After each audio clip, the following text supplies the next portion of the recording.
Hi, I'm Dave. I'm Aaron. Shiraz. I'm Chris.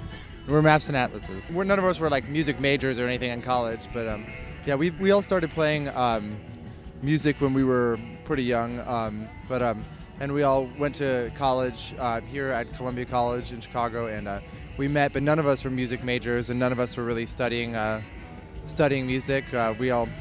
Chris and Aaron were film majors, and Shiraz was a sound engineering major, and I majored in cultural studies. We kind of just ended a tour like here, so we kind of basically just drove straight to Lollapalooza. So it was really interesting and like fun to be like home, but also like still kind of being on tour. It was weird to be able to play, on like a gigantic stage like downtown, like outside in the summer seems really like a sort of a realization of like a sort of, I don't know, teenage idea of playing music in a not in like a in like in a really amazing way. And it's really cool. A lot of times we'll sort of describe ourselves as sort of like experimental pop music or something, because I mean I think that we do like to work within like a sort of traditional pop song structure and try to be sort of centered on the song and centered on like lyrics and melody and stuff like that. But then at the same time, obviously, like a big part of what we do is try to experiment with like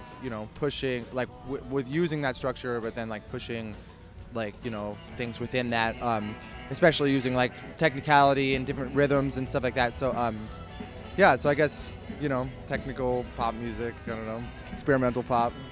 I'm really inspired by James Jamerson. He was like a Motown bass player. I played on pretty much every hit you heard from the classic Motown era. And Carl Alvarez and Tony Lombardo from The Descendants, some of my biggest influences musically. Chris? Yeah, I mean, I'm pretty influenced by a lot of like classic rock drummers from '70s. We're definitely like influenced by Talking Heads and also a lot of like the sort of like '70s New York like punk stuff. Like I really like Tom Verlaine's guitar playing is like amazing.